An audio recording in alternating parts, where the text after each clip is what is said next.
Hello, everyone, and welcome to the second episode of the Mockingbird Society speaker series, It Takes All of Us. Thank you all for joining us here tonight. Before we begin, I'd like to hand it over to Mockingbird's board president, Tasha West Baker, to share the land acknowledgement. Good evening. Thank you all for coming.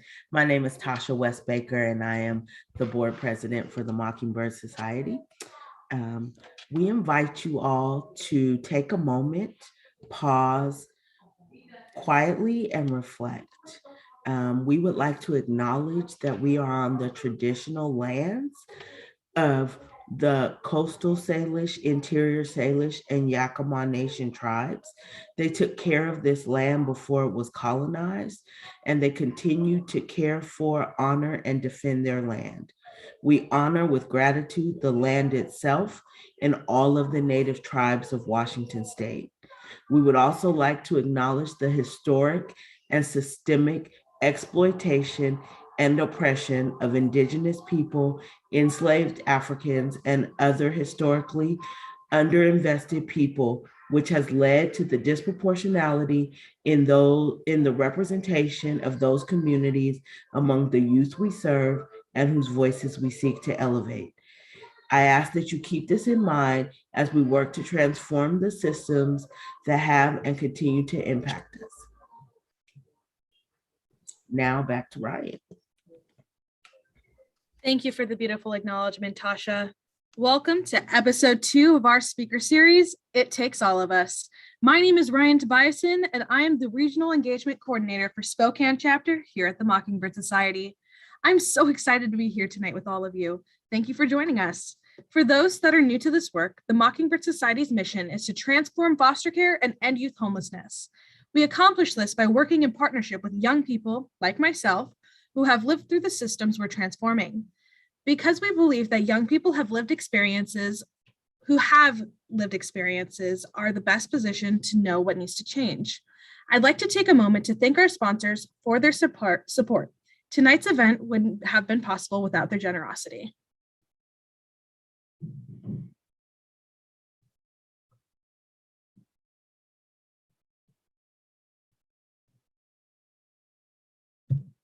Special shout out to our champion sponsor, the Schultz Family Foundation. Thanks to their support, all gifts made tonight of $250 or more will be matched dollar for dollar. Your $250 becomes $500. Your $1,000 donation becomes $2,000, and so on until the matching pool is absolutely exhausted. Tonight, you have the chance to double your impact. And finally, I want to thank all of you at home for watching and taking the time out of the evening to join us. As the name says, this work truly takes all of us, and it's great to see all of you here tonight. In the last episode, we discussed the importance of systems change. Policy reform is a long game and takes many people to create the legislation that will have an impact on the lives of thousands of young people. Tonight, we will be focusing on another aspect of Mockingbird's work, Mockingbird Family. Mockingbird Family is an innovative foster care delivery model developed by Mockingbird back in 2004. Mockingbird Family provides support and creates community for youth and families involved in the foster care system. By bringing together 6 to 10 foster families around a central support family called a hub home, families and young people in these constellations receive real-time support and develop lifelong connections, building an extended family they can rely on. Tonight, I'm so excited to have our very first hub home providers, DeGale Cooper and Lisa Karskaden, joining us. They are integral to launching the very first Mockingbird Family constellation, and their work paved the way to making Mockingbird Family into a foster care model that is now being implemented around the world. I'm so excited to learn from them about this process and about the opportunities this program holds for the future of foster care and in our live Q&A portion after this conversation. More on that in a bit.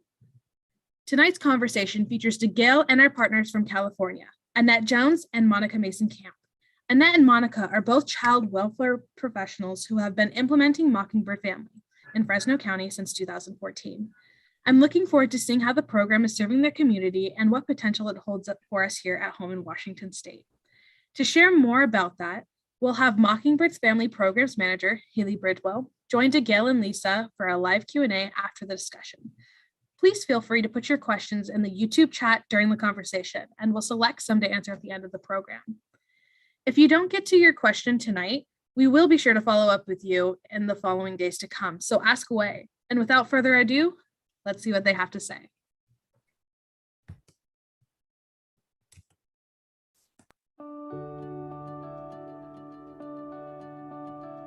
Hi everyone, my name is DeGale Cooper, and I am the original hub home provider for the Mockingbird family.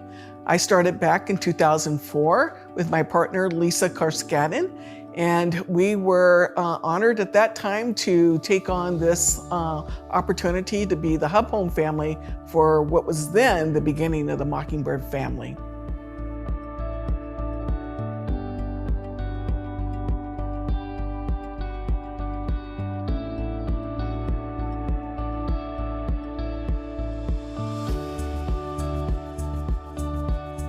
Coming in this room where I am today and hearing that I was going to be meeting with Fresno County, Annette and Monica, I was like, oh my gosh, I am so excited. They have carried this forward.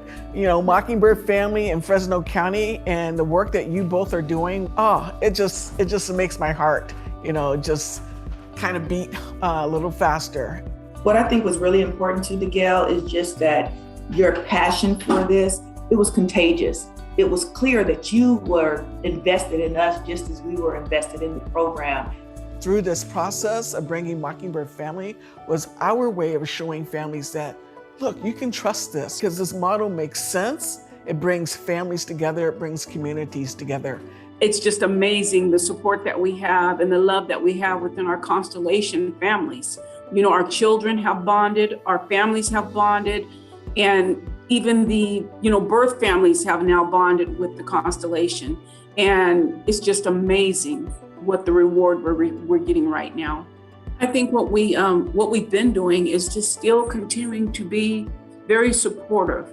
And I think what the youth in our constellation and our families have seen is that when they think they have to challenge something difficult all alone, there's a family that does show up, a family that does answer the phone, a family that does, make that trip to bring, assurance that they aren't alone, that we're in it together. That is so great. It's this natural inclination to want to come together as a community and support each other. And as a return, you keep the retention of your foster parents because they have that support. They not only have to call the social worker for assistance, but they can call now the constellation for assistance, right? And don't feel like they're not being heard or their needs not being met.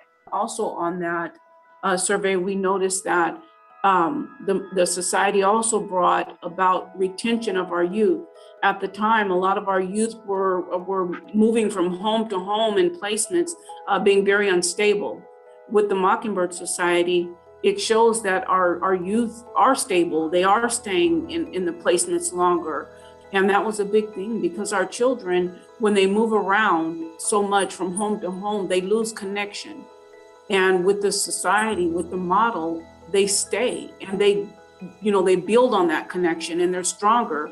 The foundation is more solid for them. It shows that their grades in school have improved. It shows that the behaviors have improved. It shows that even the relationships and them able to speak out and advocate for themselves, all these things have improved.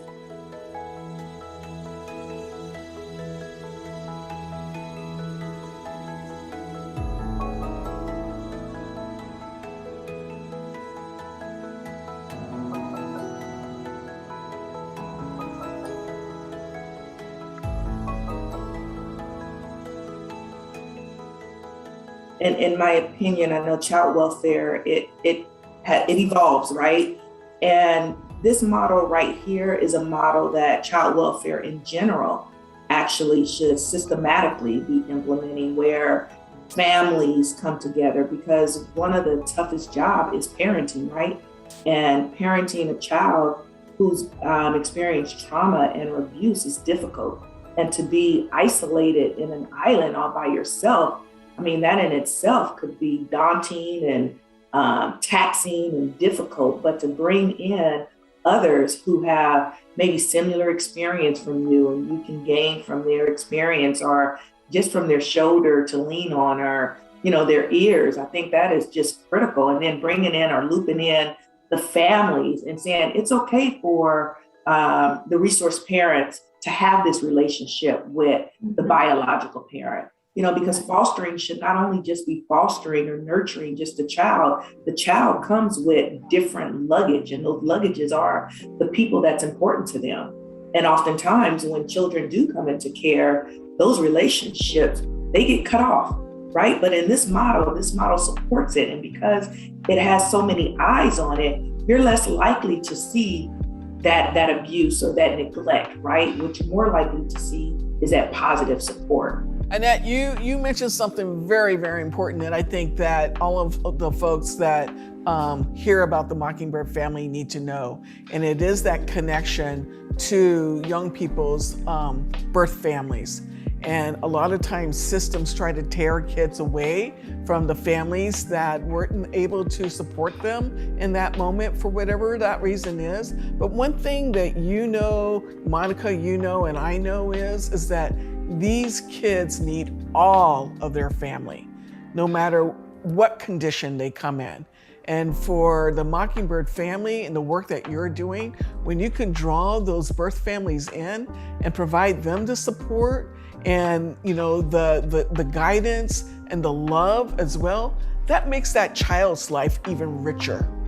They don't have to choose. They should never have to choose.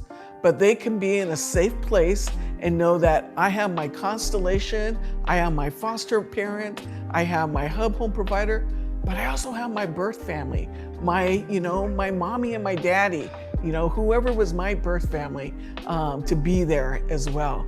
And that's a beautiful thing.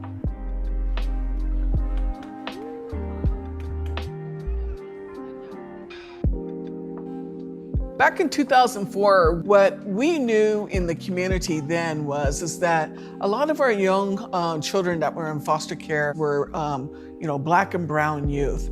And a lot of those kids had to go into communities that were unfamiliar to them. And what we knew about what the model's vision was at that time was that we wanted to keep kids in their communities of origin. We wanted those young kids, those Black and brown kids, all kids, to be able to stay connected to the schools that they were already attending, to be, connected to the same parks and, healthcare professionals, and not have to move out of their communities. We wanted Mockingbird Family to be, a constellation with a hub home provider where children could come together and have other families who look like them and had similar experiences as them, and could be part of something more than what they were and feel safe and connected. So Monica, how has cultural relevancy played in your constellation? Yes, it's played a big part because we've noticed also that when placing children, they're taking a little more diligent effort to place the youth in the zip code where they are from, so they can try and stay in the same home school and also with the same cultural background. We are expanding, as Monica mentioned, we're having a bilingual model. So we're excited about expanding it to another vulnerable population that we see that lacks a lot of resources, right? And we want to support them in their environment, because many times when you live in a rural area, you're limited with the resources that you have, right? So it's going to be equally as important to provide that support to them as well. The Mockingbird family has such huge potential to bring all communities together like this, especially for, our kids who are, BIPOC kids that are living with maybe constellation or foster families who are not the same race or ethnicity as them. A lot of times in a constellation, you can ensure that that constellation community looks like those kids who are being served in that constellation.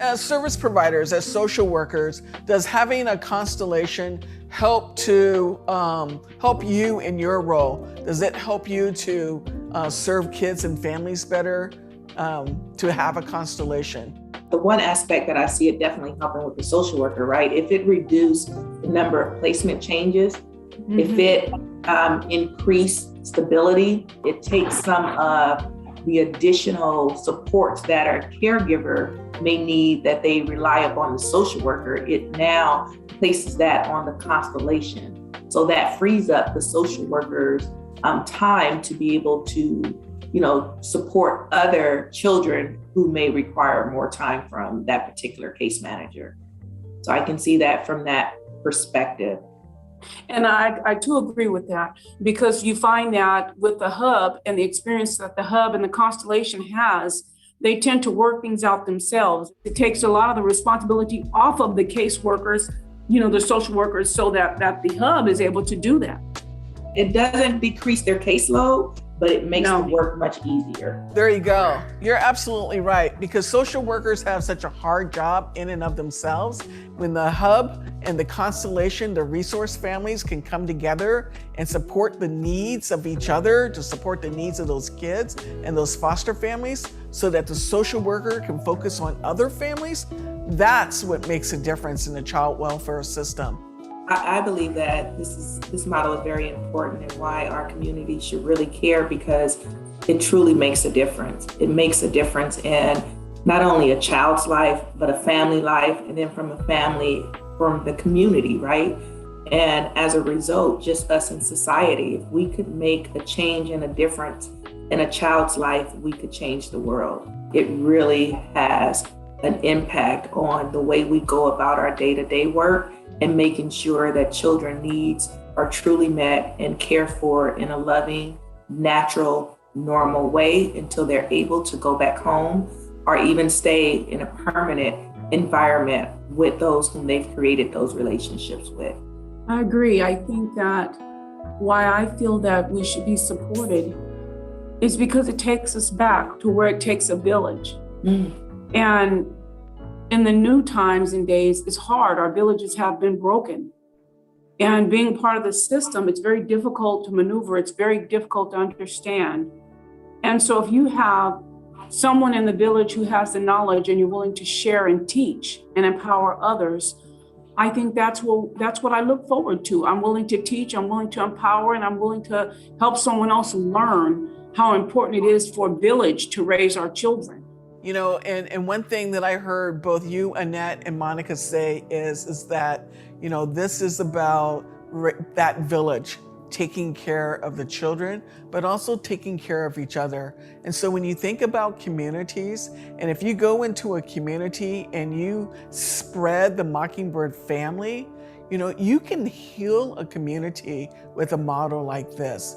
If we're keeping kids in their communities of origin, if we're finding foster families in those very same communities, then we are affecting, a cure, really, that can really change the dynamic of a community and lead it down this path of healthfulness and helpfulness. That's a true community kind of intervention, right? Is to bring the people of the community together, its families, its individuals, and its children, and to center them in this model, and that we create the literal village through the Mockingbird family. I agree. I think that we're all in this together, because if you fail, we all fail. If you have struggled, we all struggle. And if you succeed, we all succeed. And if it makes a difference to one family, to one child, that's one I'm happy with. But I think we should be supported, because the more support we get, the more children and families we can save. As our saying goes, we want to work ourselves out of a job, right?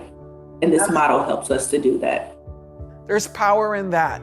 And what we need to do is be able to let other communities, other child welfare organizations know that. They need to know that the Mockingbird family can make that difference. It makes that difference with the support, not just of foster families, but of the system that supports and raises these children as well.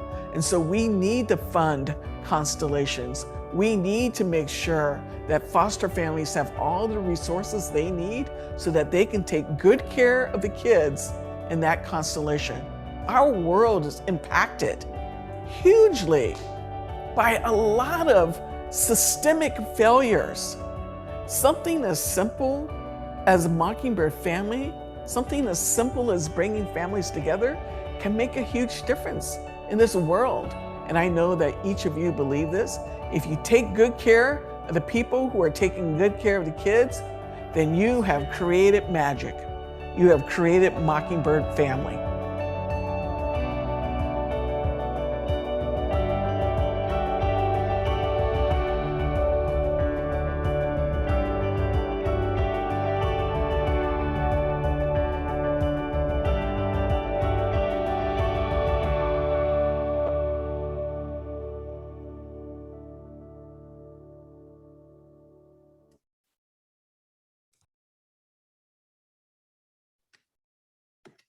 Wow, that is honestly truly magical. It's very inspiring. I'm so excited to learn more. So let's get started with our live Q&A with tonight's speakers. If you have questions, please put them in the YouTube live chat or text us at 833-330-0955, and we'll get to as many as we can. Now I'll turn it over for the introductions before we start our first question. Digel, why don't you kick us off? Hi, everyone. I'm Digel Cooper, and I'm a former Hub Home family of the Mockingbird family, and I'm so excited to be here tonight with each of you. And I'm Lisa Carr-Scadden, partner of Digel Cooper and also founding Hub Home Family.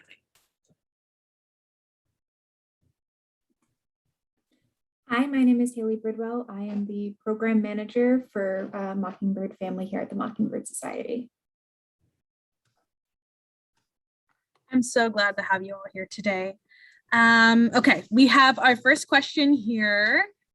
What are the challenges that exist in traditional foster care, and how does this model address them? You know, it's kind of interesting that you ask that question, Ryan, because I think so often when we look and we look at the foster care system, we're often looking at what are the challenges, what are the gaps, what's not happening. And so often we then develop programs in isolation to address this specific gap. And I think what's really cool about Mockingbird Family is it actually changes the frame of that. We're no longer saying, what are the problems that we need to fix? But we're actually saying, what does it actually look like to have a healthy family?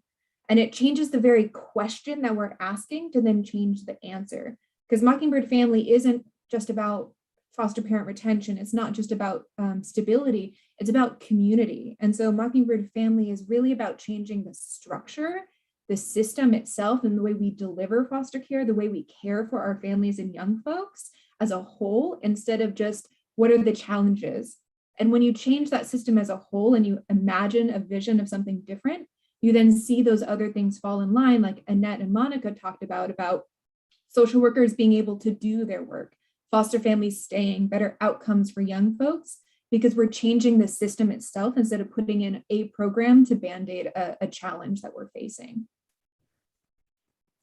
You know, that's so very true, Haley. And I really appreciate you saying that because, you know, one thing that I have learned in doing Mockingbird Family, and especially training other foster families and foster care providers in doing this work is that you do have to do that reframe. It's so important to see this as something that everyone really has in the community, and that we have to make this a normal occurrence for kids that are in foster care and for those foster care providers. And the more that we can focus on what we want to see in place for kids and what we want to see in place for foster families and move that toward, you know, this future, we're going to have foster families who are, you know, retained for a longer time. And we're going to have kids who are going to be in a system that is actually healthy and supportive and can help them achieve their lifetime, you know, goals. I think one other thing I want to throw in there too, what we saw in the video, the importance of stability. The way that this process works is it's stability for the families, the foster families, and for the children. And that, for us in our experience, extended even beyond when those children were over 18, were no longer in care, and still kept in touch with us, and the family still kept in touch with us. And it's a family relationship. It's an ongoing relationship that has really significant meaning to all the people involved. Thank you, guys. Our second question is for DeGale and Lisa from Andrew through our text line. Andrew asks, assuming you were foster parents before, what differences did you see between traditional foster care and Mockingbird Family? So one of the things that was so important with the Mockingbird Family model is that foster parents are not easily able to get a break. It's a hard job. Parenting is a hard job. Foster parenting is honestly a harder job. And as a foster parent, you can't just leave your foster kids with a babysitter. You're not allowed to do that. People have to have a criminal background check. They have to be pre-approved. And sometimes you call the social worker and there is nobody, but even if there is, you don't know them. And you don't want to leave the children that you love and care for with somebody you don't know. It's a bad setup. So it doesn't support foster parents staying with being foster parents and with those children. So through the Mockingbird Family model and that community, the young people get to know the Hub Home parents and everybody else in the community. And there's a built-in place for what's called Respite Care, which is basically, let's give the foster parents a break every once in a while, because we all need a break. And that is supportive of the kids and it's supportive of the families, and it really helps that stability factor. I know when I first became a foster parent, I did that as a single individual. I was already a single mom, but I decided to take on this young woman in my life because I had already had a mentoring relationship with her. And even though I, felt like I was great as a parent at that time, what I found to be the struggle for myself is that I didn't know what all the resources were that were out there for children who needed more than what my own child needed, right? And I didn't have other people to lean on. I mean, I had a support network, but because of the challenges sometimes that come with kids who are coming into care because of their life experiences, my support network kind of faded away. And so I had to build up a new support network. And I was able to do that with other foster families. And so the Mockingbird Family offers just that, very much like Lisa said. This is a built-in opportunity and system where foster families are working together. They're in community with each other. And kids have multiple aunties and uncles and cousins and siblings that they also can draw on for support.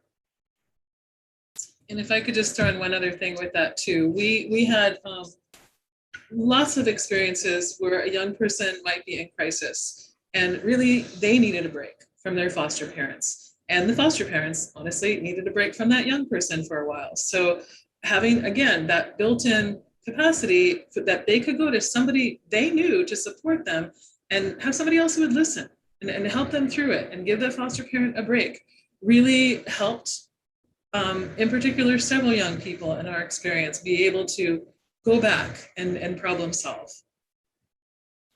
I actually want to highlight something really quick that you said, Lisa, that I think really ties into actually the previous question as well, right? We talk about gaps, right? About foster parents needing breaks and not being able to have them, right? In a lot of ways that became, we'll have homes that young folks could go to for respite, right? This question of foster families need breaks, what do we do? But Mockingbird Family, we talk about the fact that we don't send our own children to strangers' house when we need a break. Why do we do that with foster youth? Why do we expect foster families to be okay with sending their kids to a stranger's house that nobody knows, right? So it's changing that system, not just saying, what's the problem? How will we address it? But would this happen in a family? And would you yourself do this? And that's how we change the very system by the model itself. is by changing the circumstances in which people can access it. Beautiful words. That kind of also brings me to another point. Somebody told me once that there is a belly button family and a heart family. A belly button family is someone that you're related to. They're your blood. They're your flesh and blood is really what they are. And then there's your heart family. Those are people that you have learned to love and just kind of grown with in your life, and they become part of your makeshift family. As a foster youth, your belly button family kind of usually isn't really in your life. And so you really only have your heart family. And when your heart family consists of just maybe just two foster parents and that's it, that becomes very difficult, because in a belly button family, you have aunties, you have uncles, you have grandparents, you have cousins. And I think the great thing about Hub Homes is that there are aunties, there are uncles, there are people that are part of that heart family that get to help take care of the youth. And that creates almost like a sense of normalcy in a really traumatic and not normal situation. This also brings us to our next question. Brian asked, how have Hub Homes helped foster families through those challenges of the pandemic? I can touch on that one. Honestly, when the pandemic hit, oddly enough, the constellations and families in them continued to take young folks. When a lot of foster families faced uncertainty, they got creative. So Hub Homes were actually helping support young folks staying in their communities by taking them for that 2-week quarantine, so that way they could transition to a foster home that maybe was immune compromised. So they actually got super creative with each other. They had outdoor gatherings when they could. They had, I think one family actually, I remember hearing about out in the UK, they got up at like 3 o'clock in the morning, and they went to every single one of their foster families' houses and laid Easter eggs all over their houses. And then they told everybody at 7 o'clock, hey, by the way, it's Easter egg hunt time. So they got to surprise them all in that way. And so the interesting thing in this pandemic is a lot of the ways that we, as sort of in our own lives, reach for people, foster families and constellations already had that network and support that a lot of folks in traditional care didn't get to have. The kids get to have people to celebrate their birthdays with, even if it's over Zoom. They get to have those connections in a lot of ways. So we've actually seen not just constellations get stronger over the pandemic, but we've also really seen actually new constellations start and thrive, because they still make that reach for each other. As Lisa said, right, they can have that phone call, they can have that person to get in contact with that you know is going to be there for you, even if you can't be there in person for them right now. So it's been just a huge support for the families and for those young kids, right? Especially with school being out, they have other kids that they can connect with and spend time with.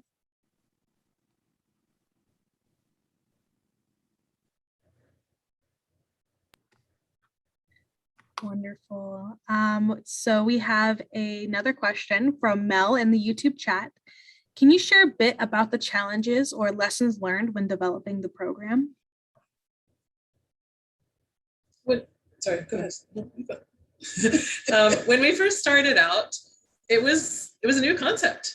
People weren't used to this, and it was interesting that we built community with the families and with the kids before most of them took advantage of the respite, which actually really makes sense. It totally connects with that Haley was saying of, you don't want to leave your kids with people you don't know. So it was like a couple of months of getting to know each other and having, regular dinners and meetings and doing fun stuff together and just getting to know each other before people started taking advantage of the respite opportunity. And that was interesting to just see that process and how that worked.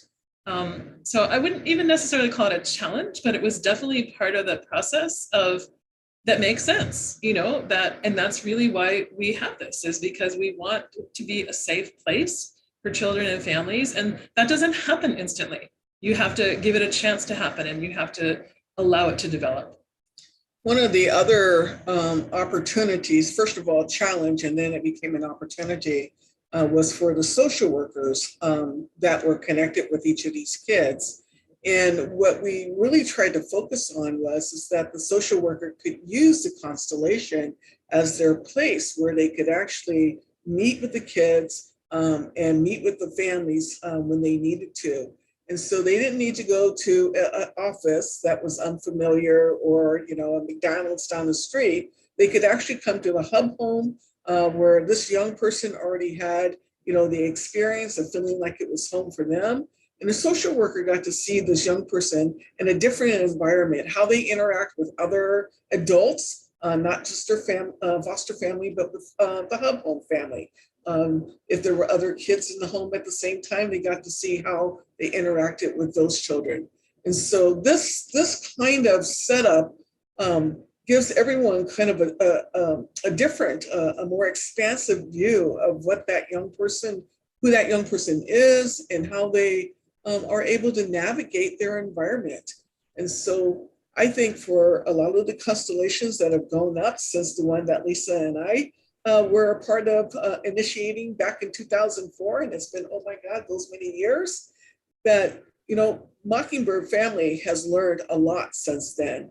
And the fact that this model is here in the Washington State and in the United States and abroad in different countries tells you that they've had to kind of look at the different cultures in each of those systems, whether it's the child welfare system or the government system or the community system and the family system. They've had to take all of that into consideration and really make sure that the model has enough flexibility in it to meet the cultural needs of that community and those kids, but also has a foundational core to it that kind of puts its stamp down and says, this is Mockingbird Family. Yeah, that's so true. And I think, you know, as part of that, right, we talk about family is family, but every family is different, right? Mockingbird Family isn't necessarily, it's not a new concept, right? We've been doing it as people for millennia, but it's new to the child welfare system. And so a lot of your changes that Lisa and DeGale are talking about is, you know, you put families in a room together and they'll figure out how to build community. But the challenge actually comes in many ways with the staff that support them and the systems that support them. Part of Mockingbird Family is giving up some power and control and acknowledging in some ways this isn't just, oh, foster families need to do this if they want more support, but what systems and policies do we have to change? And where we've seen Mockingbird Family thrive is really in those places where people are willing to say, yeah, we don't have to be the ones signing off on respite care every time. Yeah, we don't have to be the ones that have to make every single decision about these families. And so that's one of the, I think, the things we've seen where it's really grown and where it continues to grow is the areas where staff and agencies are willing to say, yes, we trust our community. Y'all got me feeling all inspired up in here, okay? I'm sitting here, I'm like, wow, this is great. This is great. There's lots of great things being said, and I honestly couldn't have said it better. So our next question is directed towards Haley, and it comes from Julia. What is the status of Mockingbird Family here in Washington, and what is it in other states? Yeah, so Mockingbird Family, I think as DeGale and Lisa said, we started as an idea way back in 2004. And it's kind of taken some time to grow here in Washington. And part of that is because it's really figured out in many ways its identity and what it really means to be a Mockingbird family. As DeGale said, right, like you need to have flexibility to adjust, but these are the core functions of it.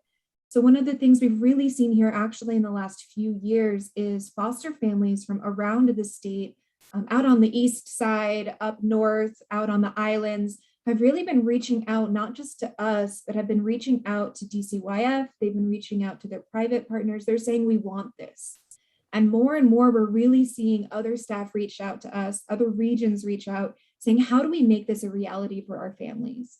And so while here in Washington, I think as it sort of solidified what its idea is and what it is, and kind of slowly been working on that growth, we're really seeing that dynamic change as more folks from legislators, from foster families, from within public and private child welfare offices are really saying, how do we make this a reality? And what's actually really cool is right now, we actually have families in Fresno County, but also we're working with a collection of about 20 different counties in Northern California that are going to be coming on, and we'll be training an agency to help them train other agencies actually within California. We're actually working also with New York. New York has a number of constellations as well. And we're actually currently soon to be partnering with the state of Oklahoma. And that's just here within Washington. We have a number of different conversations also still going on, but I don't know if I'm allowed to say them yet. But I think what's really cool too is that flexibility we talk about is our partners out in the UK have over 80 constellations. This is really the way that they are having, they're doing foster care. So that way, when you join a foster care system, you get placed in a constellation. You know, this is the way it's happening out in Australia as they start constellations. And actually we have partnerships in Japan as well. Japan has about 4 or 5 constellations that they have been spending, getting up and running and supporting especially young folks that are on the autism spectrum, right? So there's so many different things and so many different realities that it can exist within. I'll actually stop or else I will talk for the next hour. But it's really cool to see, you know, what Lisa and DeGale started here, and that idea and those core values that they set to really see it thrive around the world. I love the passion. I too can also talk about this stuff for an hour, so you're not alone in that one. I'm sure Lisa and DeGale can relate to that as well. We have our final question, and this one is for everybody.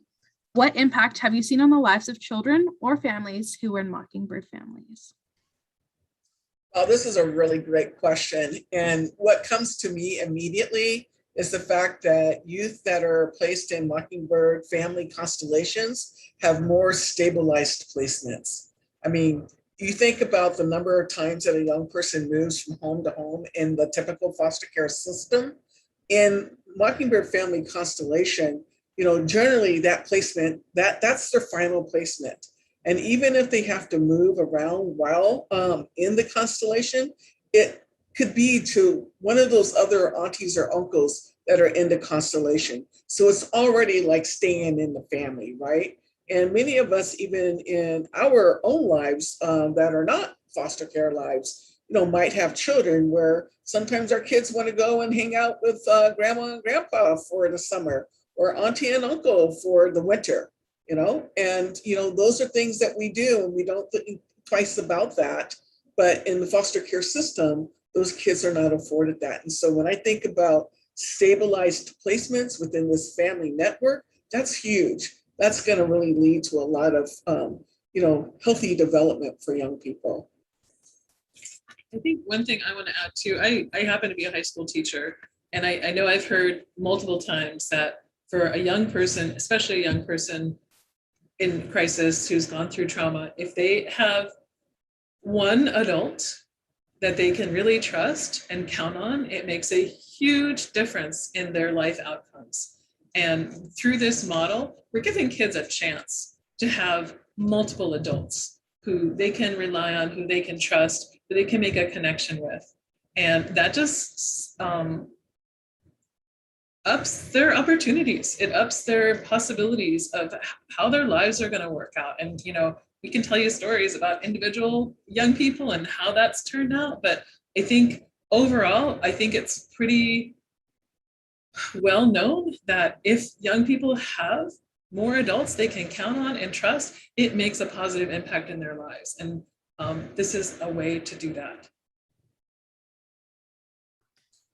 I think a couple of other areas I would just like to say very quickly are, you know, just increased success in school. When you stabilize placements, kids are more likely to be able to focus on school. You know, they're being taken care of. They're in safe community and environment. You know, they're having their basic needs taken care of. And so they can show up at school and focus a little bit more. Or even if that's still a challenge, they have a foster community, a constellation community who can support that foster family in ensuring that that young person has multiple mommies and daddies that show up at the school, PTA meeting or, the school event to root that young person on. Another thing is just retention of foster families. And so I know Haley can talk about that. Yeah, I can. I actually had a conversation last week with a family that had a weekend placement that after 2 months finally reunified. But one of that was they called me and we were talking and they said, if I was not joining a constellation, I don't think I could continue fostering. The placement was too challenging. They were not prepared and they did not feel they had the support that they needed to continue. And it was only by knowing that they were going to be stepping into a constellation that they knew that they could keep going and they were willing to keep going to support kids because their heart was there, but they themselves were really challenged in staying at it. And I think one of the quick stories I want to share that's really cool in all of this is I remember a constellation where we were talking with had a young woman in it that frequently ran away. And she kind of bounced around placements and she actually ended up in this constellation. And after a couple of days, she ran. And all of these families lived within 10-minute drive of each other. So every single family went out searching for this young girl. And at the end of the night, she actually got word that these families were out looking for her and ended up coming back to the hub home, taking a couple of days to stabilize. I know I told people I get emotional about this, but like she got to actually come back and she was like, I've never had people actually care about me in that way.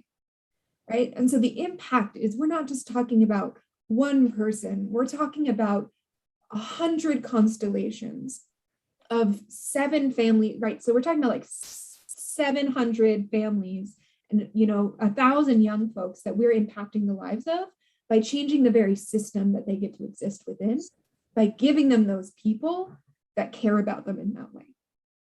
So I think that's the impact that I see. Absolutely. Absolutely. Y'all got me like holding back tears over here. It's kind of like, it really is true because without a sense of community, there isn't a sense of comfort. And that doesn't just apply to youth, it also applies to the parents as well. It's difficult watching the struggles that these youth go through. And then when you have that community of other people that are also going through the exact same thing, it helps people feel like it's normal and like we can keep doing this work despite how hard it is. We have each other to kind of lift one another up and keep pushing to do this work that's super difficult, but super impactful. All right, so I'm sad to say that is all the time we have for the Q&A tonight. But if we were able to get to anyone's question, we will do our best to follow up with you in the next days to come.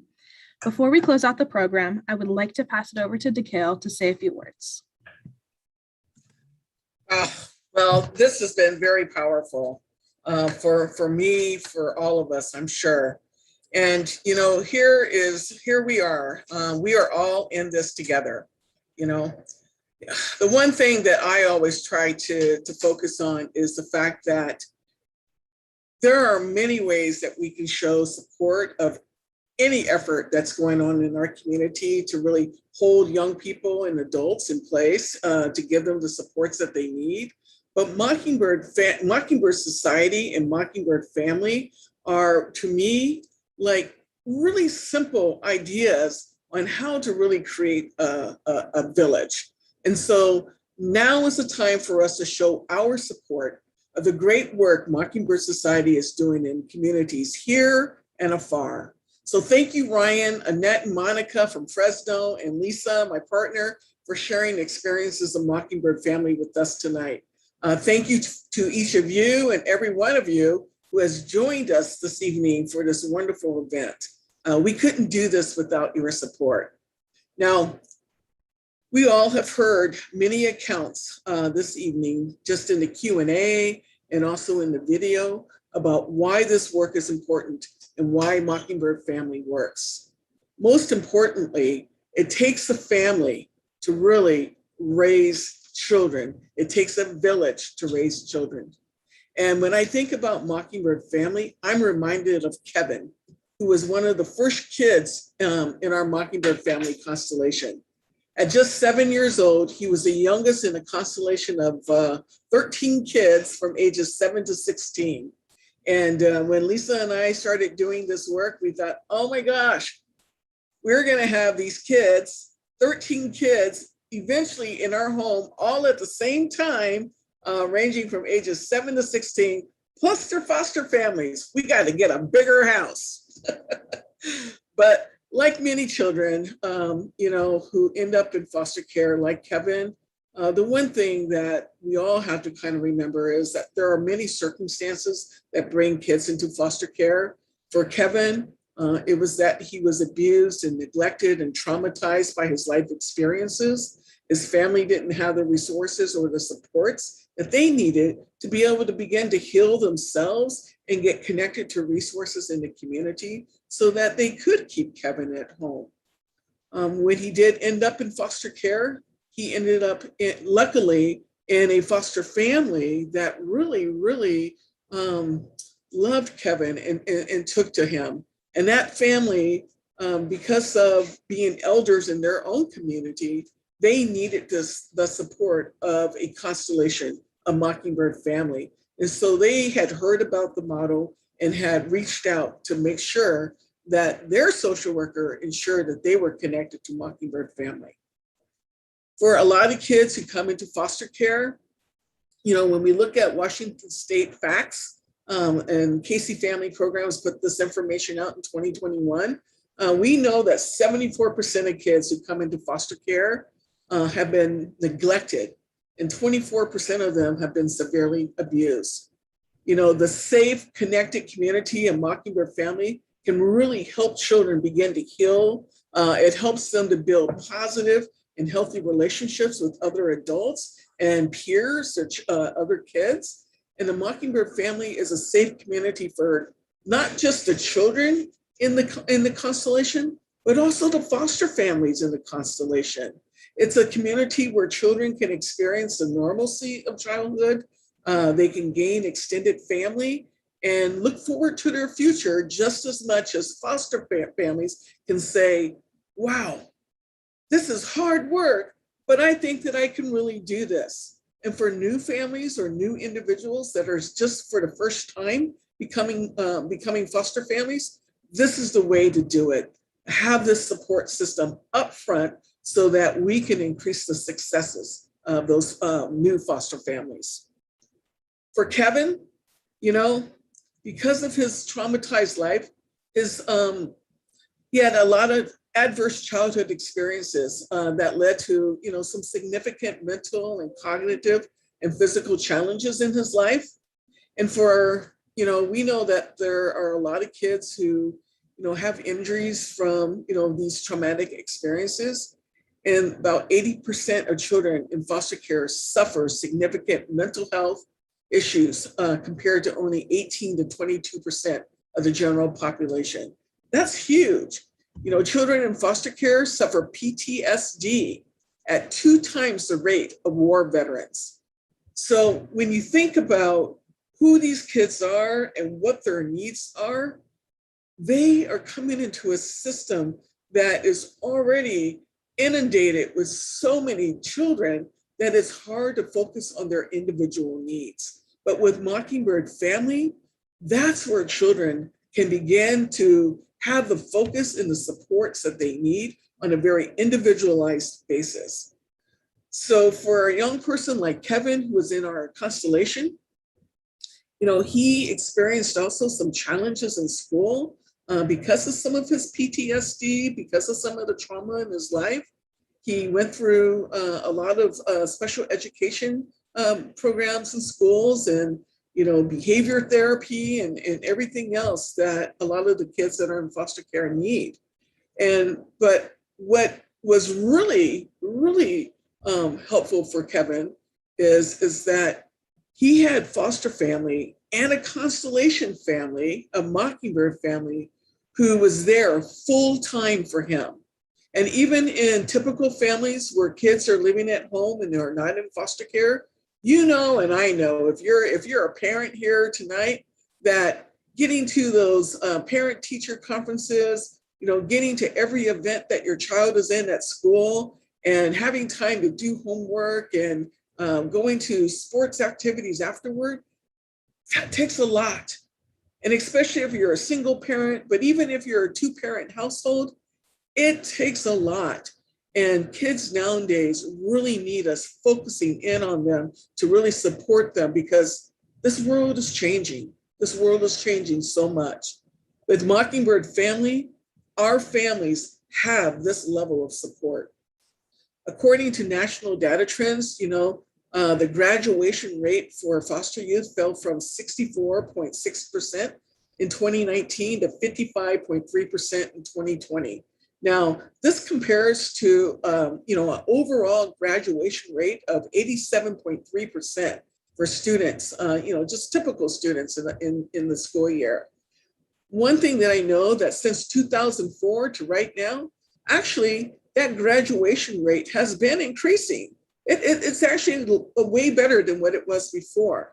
But we want to keep going. We want to keep improving and improving, because we want to see young people in foster care graduating at the same rate as their peers who are not in foster care.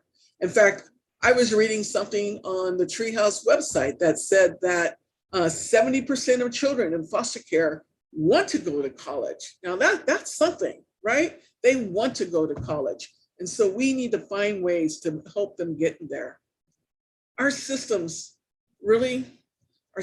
have failed children in so many ways.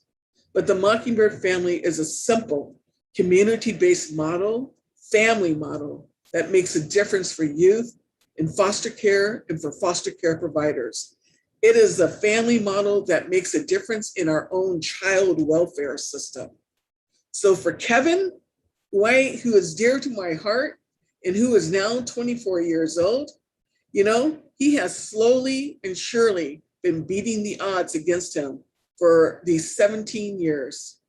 Just last month, at the beginning of, toward the middle of August, he called up and to let us know, Lisa and I, to know that he was going to college.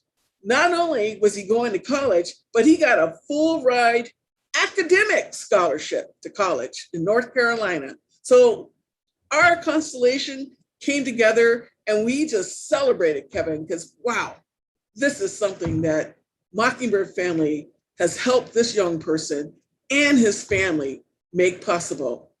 It's because we are all in this together. And so I just want you to remember that it takes all of us to make this happen. There are so many ways and opportunities for you to give and to support Mockingbird Society. And, Mockingbird, you're going to hear through this series of speaking events that Mockingbird Society has so much going on, not only for kids in foster care, but kids who are experiencing homelessness and kids who are, still just connected to Mockingbird Society in different ways. You can support our Youth Lead annual policy agenda. Sign up for, action alerts. They can come right to your email and you can stay on top of what's going on at Mockingbird Society. You can share our story in our work with your families and friends and colleagues and invite them to become engaged and support Mockingbird Society. And guess what? You can even make a gift today. And I'm going to help make this easy for you and walk you through the process, just in case you wanted to make sure that that gift occurred right now. So here's something that you really need to know, that thanks to the generous support of the Schultz Family Foundation, all gifts that you make this evening, all gifts of $250 or more will be matched dollar for dollar. Now, let me break that down for you. That means that if you make a contribution of $250, that becomes $500. If you make a contribution of $1,000, you know it, what is it? $2,000, and so on until the matching pool is exhausted. Now, you can dig deeper than $1,000, but I'm just gonna let you know that when somebody else out there is matching your dollars, this is the spirit that we want to have happen. This is us coming together, because it takes all of us to make this work. So here's how you can make a gift. The first one is very easy. If you're on your computer, all you need to do is just go to our website and click on the donate button, okay? So, and if you have a phone to give by phone, here's what you do. Just get your phone out and open up a new text message. We all know how to do that. You got it? Okay. So once you got that text message opened up, type in 833-330-0955 in the to field. You can type the word give in the message field and hit send. So that's 833-330-0955. You'll receive a link that takes you directly to our speaker series donation page. Thank you so much for each of you that are doing that right now. All right, everyone. We are so grateful for your support and so grateful for you attending this event tonight. I mean, I just enjoy being here and I always enjoy talking about Mockingbird Family. If there is another way you would like to make a gift or to support Mockingbird Society, all you need to do is just contact our office and they will be willing to help you. We all have a role to play to transform foster care and end youth homelessness because this work takes all of us. It takes you, it takes me, it takes all of us. And so I want to thank you. I want to thank you from the bottom of my heart. And I just want to say that again, you are making this difference right now.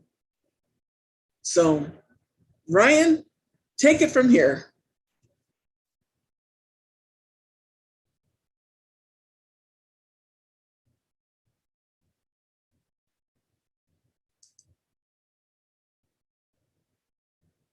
Well, I think Ryan is, here we go. Sorry guys, a little technical difficulty for a moment. Hi y'all, sorry about that. My button wasn't working. We gotta love the struggle. It's great. Gotta love Zoom. Thank you, DeGale. All right, y'all, that's all the time we have for this evening. I will see you on October 14th for our final episode of It Takes All of Us. Next time, I'm switching up my role a little bit and had the opportunity to have a conversation with Mockingbird's Yakima chapter leader, Dorian Brockovich. We will be taking the power of youth voice and what is made possible when the community comes together to support young people and families. Thank you all for being with us tonight.